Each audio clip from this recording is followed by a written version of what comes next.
नमस्कार दोस्तों, जसी टेक में आप सबका हार्दिक स्वागत है। तो जो इस्लामाबाद में डील होने की बातें हो रही थी, अभी तक तो वहाँ से कोई अच्छी खबर नहीं आई है। यूएस और ईरान दोनों ही नेगोशिएशंस कर रहे हैं और कई लोगों ने मेरे से पूछा कि साहब फलां टीवी कह रहा है कि डायरेक्टली ये नेगोशिएशंस हो रही हैं। जी नहीं, इनडायरेक्ट नेगोशिएशंस हो रही हैं।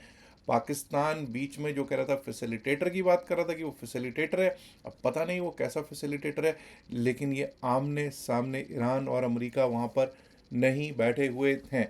आज सुबह लगभग 7:15 के करीब, 7:20 7:22 के करीब जेडी वैंस जो है, जेडी वैंस साहब यूएस वाइस प्रेसिडेंट हैं, जो कि लीड कर रहे हैं यूनाइटेड स्टेट्स ऑफ अमेरिका की तरफ से इस जो नेगोशिएशंस है उनको। उन्होंने कहा no breakthrough in US Iran talks, कोई ब्रेक थ्रू नहीं हुआ है। और उन्होंने कहा कि हमारी शर्तों को ईरान मानने को तैयार नहीं है और president of US Donald Trump साहब चाहते हैं कि कोई ना कोई पॉजिटिव आउटकम आए और डील हो। और दूसरे दिन भी आज नेगोशिएशंस जारी रहेंगी, ऐसा उम्मीद जताई जा सकती है। अब जब इस पे कुछ होगा तो बात करेंगे ही करेंगे, लेकिन उधर इधर तो सबको लगा कि सब कुछ पॉजिटिव होने वाला है। उधर भारत सरकार, वो तो मतलब कहाँ पे, आपको पता ही है, भारत सरकार तो भारत सरकार है। उसने अपना एक नया खेला शुरू कर दिया। सेंटर ने कल शाम को सेंटर ने क्या किया, एक हाइक कर दी, ड्यूटीज लगा दी, एक्सपोर्ट ड्यूटी लगा दी। किस चीज़ पे? डीजल पे, जेट फ्यूल पे, जो एटीएफ है उस पे भी ड्यूटी लगा दी, बढ़ा दी। ड्यूटी लगा नहीं दी, बढ़ा दी। पहले के मुकाबले अब 55.5 रुपये पर litre, 55 rupees, 55.5 rupees per litre export पे, डीजल के एक्सपोर्ट पे पर लीटर ड्यूटी लगाई है, सोचिए। और जेट फ्यूल पे 42 रुपये बढ़ा दिए। और अब आप, कई लोग कहेंगे साहब ये एक्सपोर्ट करती कौन सी कंपनीज हैं? तो सबसे बड़ा एक्सपोर्टर तो आपको पता है रिलायंस इंडस्ट्रीज लिमिटेड है, नायरा एनर्जीज है, ठीक है। और अगर एटीएफ की बात करूंगा तो चेन्नई पेट्रोकेमिकल्स, ठीक है, मैंगलोर रिफाइनरी एंड पेट्रोकेम, वो भी करती है।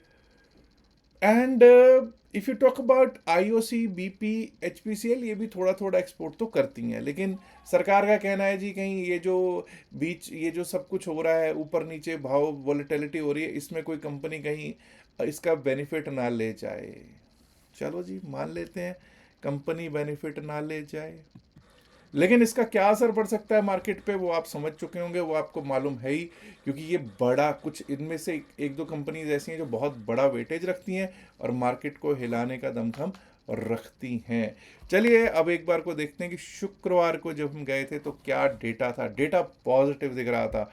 और सबसे पहले तो F I eyes, D I eyes, दोनों ही बहुत समय के बाद, बहुत दिनों के बाद पॉजिटिव होके गए थे। डीआईआईस तो देखिए पॉजिटिव दिखते ही हैं, लेकिन एफआईआईस ने डीआईआईस से भी ज़्यादा नेट बाय किया हुआ शुक्रवार को दिखाई पड़ रहा था।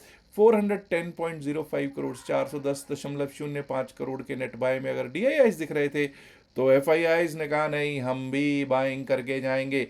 672.09, 672.09 करोड़ के नेट बाय में एफआईआईस दिखाई दे रहे थे। तो ये तो भाई एक पॉजिटिव साइन, एक पॉजिटिव सिग्नल तो ज़रूर बना हुआ दिखाई पड़ रहा है। और आप लोगों को मालूम है कि सोमवार को निफ्टी 50 की वीकली एक्सपायरी भी होनी है, उस पर तो चर्चा करेंगे। लेकिन एक बार देखते हैं एफआईआईस और का डेरिवेटिव्स का स्टैटिस्टिक्स क्या कहते हैं।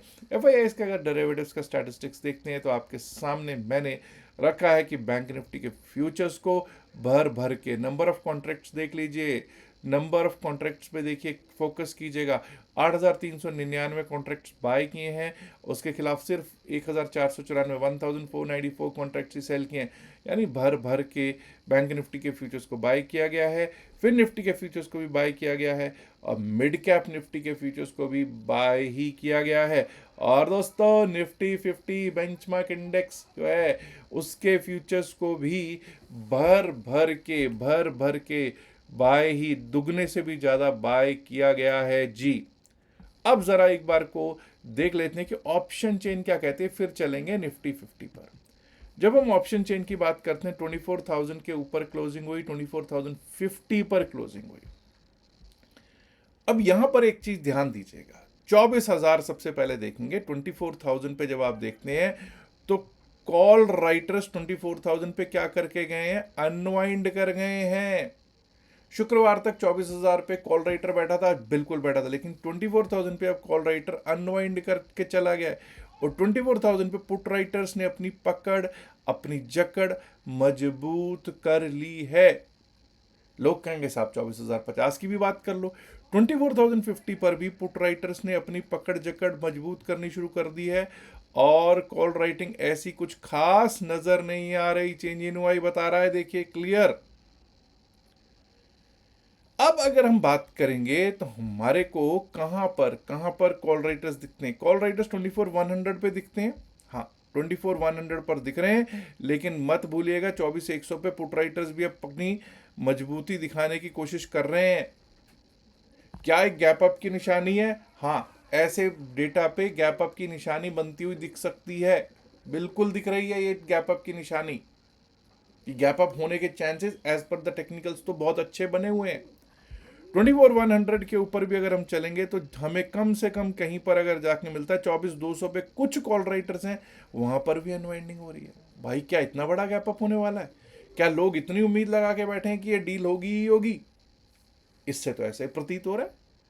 24,200 के ऊपर अगर चलेंगे, हमें 24,300 से पहले कहीं अब बड़ा रेजिस्टेंस दिखाई दे रहा हो, मुझे तो कम से कम इसमें एज पर द डेटा तो नहीं नजर आ रहा है। 24,300 के ऊपर निकल गए तो शॉर्ट कवरिंग मूव टुवर्ड्स 24,400, 24,400 और 24,400 के ऊपर अगर 5 मिनट भी टिके ना तो 24,500 भी अगर आ जाए, 24,500 भी अगर आ जाए निफ्टी 50 की एक्सपायरी पे, तो कोई अतिशयोक्ति नहीं होगा।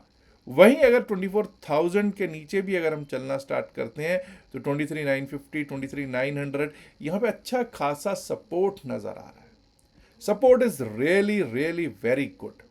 तो एक और चीज है, अब अगर हम देखें 24,000 पे जो कॉल राइटर पुट राइटर्स बैठे हुए हैं, जिन्होंने स्ट्रेडल सेल किया होगा 168, 168, 116 विच इज 284, 285 पॉइंट्स, 284, 285 पॉइंट, अच्छा खासा मूवमेंट आने के चांसेस अच्छे खासे नजर आ रहे हैं। अब वो मूवमेंट कहीं ऐसा ना हो कि किसी बड़े गैप अप से करवा लें या बड़े गैप डाउन से करवा दें, वो एक अलग बात है। लेकिन मुझे लगता है कि एक अच्छे खासे अपसाइड का मूव देना तो चाहिए as per the option chain. हाँ, अब बड़ा स्टॉक रिलायंस कैसे रिएक्ट करेगा उस न्यूज़ पे, वो भी देखने वाला सबब होगा। चलिए अब देख लेते हैं कि क्या सिचुएशन रह सकती है। देखिए 24,074 का हाई था, 24,050 के ऊपर क्लोजिंग, 24,074 के ऊपर अगर हम चलने लगेंगे, टिकने लगेंगे तो 24,109 का लेवल है, 24,109 का लेवल है। उसके ऊपर निकले तो 24,153। अब कई लोग कहेंगे साहब इन सबसे तो ऊपर अगर कहीं ओपन हुए तो भाई यही लेवल सपोर्ट का काम करते हैं। 24,153 के ऊपर निकले तो 24,199, 24,200 को स्ट्राइक करने जाएंगे और वो टूट गया ना तो 100 पॉइंट 24,299 से पहले कहीं रुकावट नहीं दिख रही। और अगर वो टूट गया 24,364 का एक लेवल है, 24,364, 24,400, 401, 24,400, 401 और उसके बाद तो भाई 5-10 मिनट भी अगर टिक गए तो 24,500 को स्ट्राइक करने चले जाएं तो मुझे बड़ी खुशी होगी। डाउन साइड की अगर बात करेंगे हम, डाउन साइड पे देखिए 23,970, हालांकि 23,900 पे बहुत अच्छा सपोर्ट है, बट फिर भी 23,970 के नीचे, ये 23,970 तभी आएगा अगर कोई बैड न्यूज आएगी। अगर कुछ ना कुछ खबर अच्छी नहीं आई तो 23,970 दिख जाएगा। हाँ, उसके नीचे गए तो 23,937, 23,937, उसके नीचे 23,898, 23,900, 23,898, 23,900 एक अच्छा सपोर्ट हो सकता है। और अगर वो भी टूट गया तो 23,856, 23,856 विच इज फ्राइडेज लो। ये हुई निफ्टी 50 की बात। अब बात कर लेते हैं बैंक निफ्टी की। अब कुछ लोग कहेंगे साहब ये तो बता दो कि आप पॉजिटिव हो नेगेटिव। मैं पॉजिटिव हूँ, देखो डेटा के हिसाब से पॉजिटिव हूँ। अब लेकिन मार्केट इतने आसानी से किसी को पैसा नहीं देती, ये तो आप सबको भी मालूम है। डेटा के हिसाब से मैं पॉजिटिव हूँ, ठीक है जी, और पिछले कुछ दिनों से पॉजिटिव हूँ। अब मैं यहाँ से शॉर्ट करने का विचार शायद मैं खुद के लिए तो नहीं बना रहा हूँ। 56,000, 56,000 के आसपास तक जाके आया 55,978, लेकिन अब हम 56,000 को एक बेस मानेंगे। अगर इसके ऊपर गैप अप हो गया तो 56,000, 56,000 shall become a good support. 56,000 के ऊपर लेवल्स आ सकते हैं 56,187, 56,187, 56,305, 56,305, 56,500, 509, 56,500, 509. above that 56,657, 56,657, और अगर वो भी पार हुआ तो 56,764, 56,764 के लेवल्स दिख सकते हैं जी।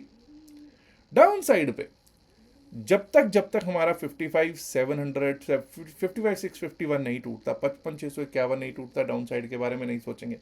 ऐसा तभी होगा कि अगर कोई बड़ी खबर खराब खबर आएगी तभी। 55,651 के नीचे 55,486, 55,486 ये अच्छा सपोर्ट रहना तो चाहिए। लेकिन अगर वो टूट गया तो 55,371, 55,371, 55,228, 55,228, और अगर वो भी टूट गया तो 55,145, 55,145 तक के लेवल दिख सकते हैं जी। बात कर लेते हैं बीएससी सेंसेक्स की। बीएससी सेंसेक्स 77,550, 77,550 पर क्लोजिंग। 77,622 का हाई था जी शुक्रवार का, हाई को रिस्पेक्ट देंगे। 77,622 के ऊपर टिकेंगे। 77,768, 77,768 उसके ऊपर निकले तो 77,997, 78,000, 77,997 टू 78,000, 78,000 के ऊपर एक शॉर्ट कवरिंग मूव दिख सकता है जो कि 78,188, 78,354, 78,500 तक लेके जा सकता है। यानी कि a short covering move to above 78,000 towards 78,188, 78,354, and above that we might also be able to strike 78,500 on BSE Sensex. Downside पे 77,400 के नीचे निकलना स्टार्ट करता है, 77,392 टूटता है, 77,392 टूटा तभी डाउनसाइड के बारे में सोचेंगे। 77,204, 77,204, उसके नीचे गए तो 77,017, 77,017, 77,017 टू 77,000 एक अच्छा सपोर्ट तो रहना चाहिए। लेकिन अगर वो टूट गया तो 76,851, 76,851, ये क्या है जी? 76,851 is the low of Friday. 76,851 की तरफ जाता हुआ बीएसई सेंसेक्स देख सकता है जी। अब बात कर लेते हैं निफ्टी मिड कैप की, और फिर निफ्टी की भी बात कर लेते हैं जी। निफ्टी मिड कैप ये लीजिए साहब 13,420 के ऊपर, 13,420 के ऊपर ही अपसाइड के बारे में सोचेंगे। उसके ऊपर लेवल आ सकता है 13,470 का, 13,470 का लेवल दिखाई पड़ सकता है जी। 13,470 के ऊपर निकले तो 13,500, 501, 13,500, 501, and above that we might be able to see 13,562 on cards, 13,560, 562 देख सकता है। बात कर लेते हैं डाउनसाइड की। 13,348 अगर टूटता है, 13,348, 13,350, 13,348 टूटा तो वहां से रास्ता खुल जाएगा 13,301 का, 13,301 का, और अगर 13,301 भी टूट गया तो 13,247, 250, 13,247, 13,250 का रास्ता निफ्टी मिड कैप दिखा सकता है जी। निफ्टी फाइनेंशियल सर्विसेज इंडेक्स ये लीजिए साहब 550 पॉइंट ऊपर क्लोज हुआ था, 528 पॉइंट्स ऊपर प्लस में क्लोजिंग, शानदार क्लोजिंग थी, 2% से ज़्यादा, 2.25% के करीब क्लोजिंग थी इसकी प्लस में। 26,242 का हाई था, तो 26,242, 26,243 को रिस्पेक्ट देंगे, इज्जत देंगे। इसके ऊपर टिकेगा तभी अपसाइड के बारे में सोचेंगे। 26,310 इसके ऊपर लेवल आ सकता है। 26,310, 26,310 के ऊपर निकले, 26,383, 26,383, 26,457, 26,457, और अगर वो भी पार हुआ तो 26,500, 501 का लेवल भी दिख जाए तो कोई अतिशयोक्ति नहीं होगा, because bulls should dance now. बहुत हो गया बियरिश माहौल, अब क्या बुल्स की बारी है, ऐसा मुझे प्रतीत हो रहा है। लेकिन दोस्तों मेरे को कुछ प्रतीत होता है, मेरे को ऐसा लगता है, आपको कुछ ऐसा लगता है, उससे कुछ नहीं होता। मार्केट को अपनी चाल चलनी है, और मार्केट की चाल को हमको लेवल्स के थ्रू ही समझने की कोशिश करनी है। 26,080, 26,080 अगर टूटे तो डाउन साइड का रुख हो सकता है स्टार्ट 26,017 के लिए, 26,017 के लिए यहाँ पे अच्छा सपोर्ट होना चाहिए। लेकिन अगर वो भी टूट गया तो 25,940, 25,940, और उसके नीचे गए तो 25,884, 25,884, यानी कि जो गेंस थे शुक्रवार के वो सारे के सारे गेंस उस ऐसी स्थिति में ख़त्म हो सकते हैं। बट आई एम होपफुल कि न्यूज़ तो पॉजिटिव आनी ही चाहिए। अगर न्यूज़ पॉजिटिव नहीं भी आए, अगर न्यूज़ पॉजिटिव नहीं भी आए तो यही बहुत है कि हाँ इस समय चल रही है बातचीत, और वैसे भी डेटा भी पॉजिटिव ही दिखाई दे रहा है। तो कब तक बियर्स पार्टी करेंगे, I hope it's time for the bulls to party and party shall go long. कहते हैं ना, वो क्या कहते हैं, आंटी पुलिस बुला लेगी, आंटी पुलिस बुला लेगी, एक गाना है ना, पार्टी ऑल नाइट, तो party should go long long long long. चलिए दोस्तों, अब दीजिए मुझे इजाज़त। अच्छा, दो चीज़ें और, अगर आपने अभी तक डेल टैक्सिंग में हमारे लिंक से अकाउंट नहीं खुलवाया है तो नीचे डिस्क्रिप्शन ऑफ द वीडियो, पिंड मैसेज ऑफ द वीडियो में लिंक दे रखा है, प्लीज़ वहाँ से अपना अकाउंट खोलिएगा। फ्री है अकाउंट ओपनिंग, आपको 2 दिन का क्लास भी उससे मिल जाएगा फ्री, कोई चार्ज नहीं लगेगा। दूसरी चीज़, आपने अगर टेलीग्राम चैनल से ज्वाइन नहीं किया तो टेलीग्राम चैनल के लिए मैंने ऑलरेडी क्यूआर कोड आपको दे रखा है। क्यूआर कोड आपको दिखाई दे रहा होगा ऊपर टॉप पे बिल्कुल, वहाँ से भी कर सकते हैं, और नीचे description pin message of the video में भी टेलीग्राम चैनल का लिंक दे रखा है। याद रखिएगा, जो भी बातचीत इस वीडियो में की गई है सिर्फ एकेडमिक पर्पज से की गई, इसका बायसेल की सलाह से कोई लेना देना नहीं। बायसेल की सलाह के लिए आप अपने फाइनेंशियल एडवाइजर से बात कीजिएगा। उम्मीद करता हूँ वीडियो को आप ऑलरेडी लाइक कर चुके होंगे, नहीं किया तो लाइक कीजिएगा, शेयर कीजिएगा इस वीडियो को अपने दोस्तों के साथ ज़्यादा से संख्या में। एंड माय डियर फ्रेंड्स, अगर आपने अभी तक जिस चैनल को सब्सक्राइब नहीं किया है, देर किस बात की, सब्सक्राइब करना तो बनता है ना। शुक्रिया, नमस्कार, धन्यवाद, गुड लक।